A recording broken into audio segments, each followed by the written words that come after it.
Hi, my name is Maria5. Welcome to my channel if you're new. Welcome back to my channel if you're not so new. Thank you so much for your support. I always get excited when there's new subscribers. So I have a make and a tea and a book review. So the tea today is ginger tulsi, and you can't see it, but I'll just pull the tea bag out a little bit. And you can kind of see it's a fairly clear tea-colored liquid. I have the box here. Organic tulsi and ginger. And there we go. Get the light on it properly. And it's good for digestion as well as helping with anxiety. So a good tea. I don't drink it every day, but it actually tastes pretty good just on its own. I don't put anything in it, but you could add some honey if you wanted a bit of sweetener to it. And for the make, I have this, which is completely done in wool. It's wool felting, and I'll just show it to you. And this was done under direction. It was a class that I took. I couldn't do this on my own, but I'm always so surprised and relieved that it works out. It's the second one I've done, and when you see the woman, her name is Arlette, and when you see what she does, it's like, wow. And yeah, this is definitely number 2 for me, you can tell. But it's a lot of fun, and there's just a group of women that get together and we chat and work on whatever we happen to be felting. So it's a lot of fun, and I would love to do it once a month. Those classes are not once a month, they're probably like twice a year, but they are so much fun to do. So that was the make. What I plan on doing with it is sewing it onto the back of a jean jacket or a shirt or something like that, so that other people can see it. And it's wool, so it's going to be a little bit hearty. I'm not going to finish it with anything, spray it with anything, coat it with anything. So it won't be great in water if it starts to rain, but hopefully.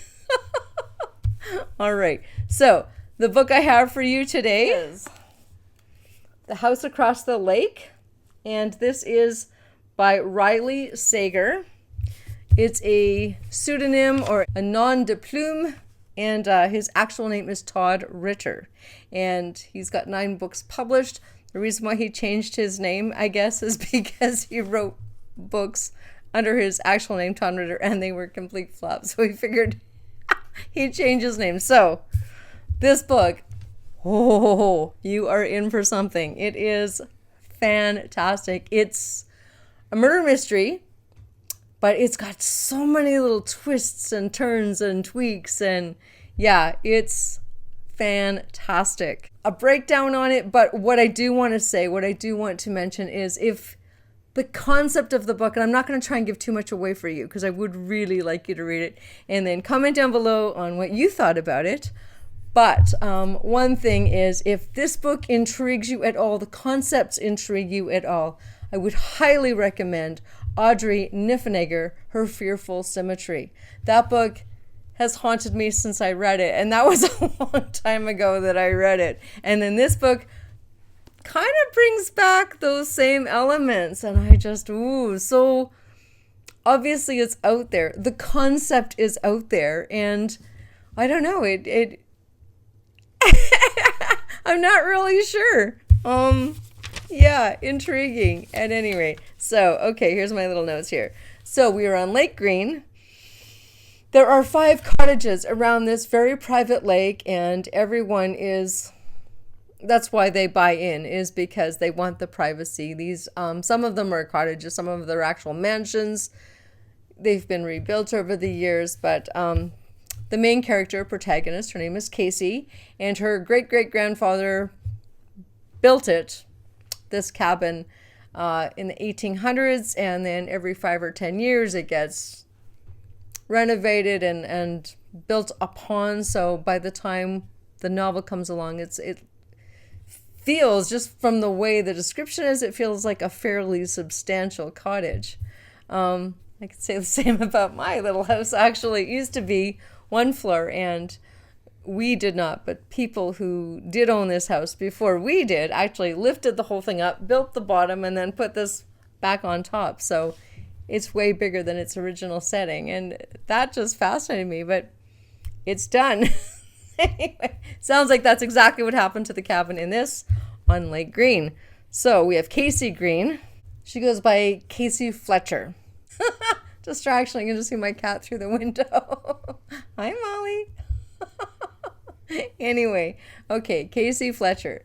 So she is an alcoholic. She is an actress, and she got caught basically by the paparazzi, completely out of it. And so the alcoholism in this book really is well done. I mean, I don't know that I have anything really firsthand that I could write like that, but this book, it's done really, really well. You know, she's on her porch drinking, and it's drink number 5 or 6 or 8, and you kind of get the idea. She's not really keeping track, but she kind of knows in her head, okay, yeah. And then sometimes she's really out of it. Sometimes she's just working in this fuzz. And it's really that the alcoholism is portrayed really, really well. Not that I'm condoning that or anything like that. I'm not trying to pass judgment. I'm just saying the writing in this book, you really get the idea that her head's fuzzy. It's quite well done. So she's on the lake, and she is widowed. Her husband has drowned in that lake over a year ago.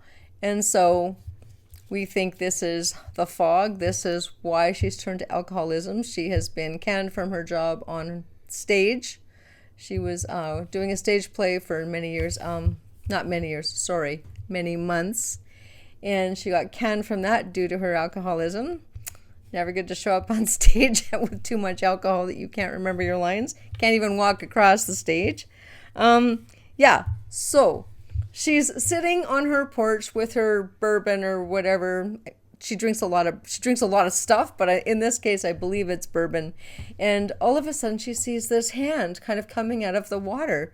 So she runs, grabs the binocular, and kind of focuses them and says, "Oh, someone's drowning." So off she goes in her stupor, down to the dock, grabs her boat, and paddles out there. Or no, she uses the engine for that one. Uses the engine to get close, and then finds the body and lifts her up, and then lips are blue. It's not looking too good. Hauls her up, and all of a sudden she comes back. This is Catherine, who now has the cottage with her husband across the lake, directly across from Casey's cottage.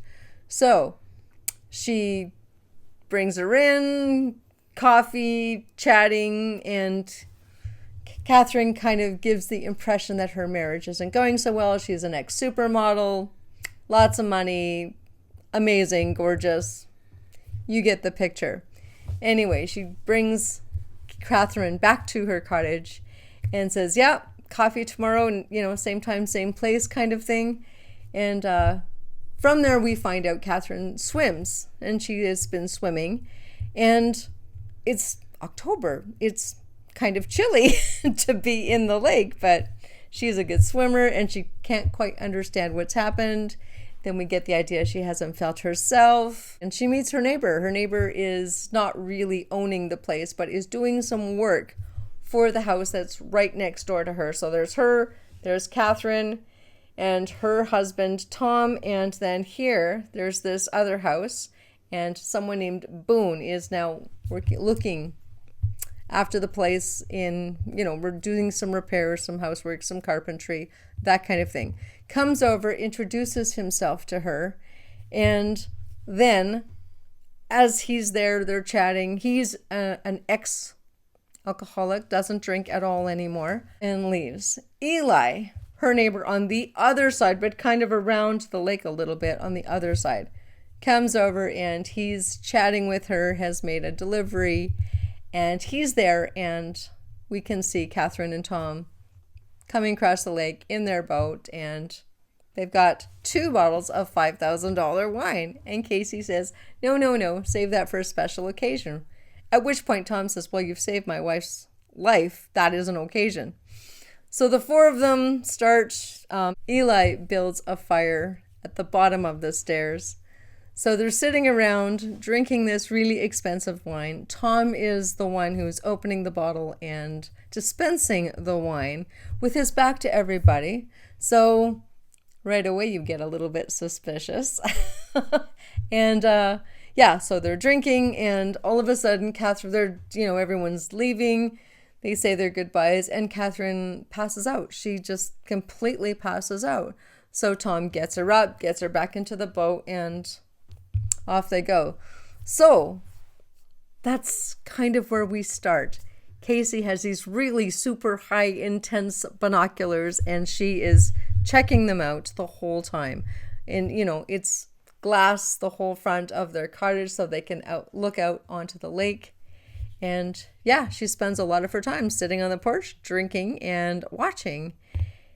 And I don't want to give away too much after that, but that's the setting of the scene.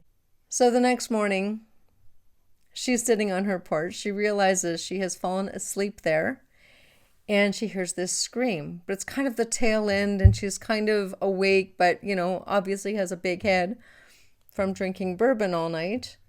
And that's where the whole thing starts. So she spends the day watching and watching and watching this house across the lake. And Boone comes and says, "You heard," and she goes over there, and he says, "You heard it too." That's when the whole thing starts. And this whole thing about Catherine, she's missing, and they're on a wild goose chase trying to figure out what happened. I'm not going to give any more away because it's I don't want to ruin it for you, but it's such a good read. It is intense. It's really, really well done. I'm just going to read you a little bit just so you can get a little bit of a feel. This is as Boone is coming over to say hello to her neighbor. Enjoying the view? The sound of another person's voice at this hour in this place startles me so much I almost dropped the binoculars for a second time that day. I managed to keep hold of them as I yanked them away from my face and, still rattled, looked for the source of the voice. It's a man unfamiliar to me. A very good-looking man. That was my cat. Sorry. In his mid-30s, he stands to the right of the porch in a patch of weedy grass that serves as a buffer between the house and the rambling forest situated next to it. Appropriate, seeing how he's dressed like a lumberjack, a pin-up calendar version. Tight jeans, work boots, flannel shirt wrapped around his narrow waist, broad chest pushing against a white t-shirt. The light of the magic hour reflecting off the lake gives his skin a golden glow. It's sexy and preposterous in equal measure. Making this situation even weirder is that I'm dressed almost exactly the same way. Adidas sneakers instead of boots, and my jeans don't look painted on, but it's enough for me to realize how frumpily I always dress when I'm at the lake. "Sorry," I say. "The view," he says, gesturing to the binoculars still gripped in my hand. "Seeing anything good?" Suddenly, and rightfully, feeling guilty, I set the binoculars on the wobbly table beside the rocking chair. "Just trees." The man nods. "The foliage is beautiful this time of year." And of course he knows exactly what she's been doing. It's just, there's that little bit of wit threaded throughout the novel. It is so good. I really hope you enjoy it. Thank you so much for joining me today, and we will talk to you next Saturday. Bye-bye.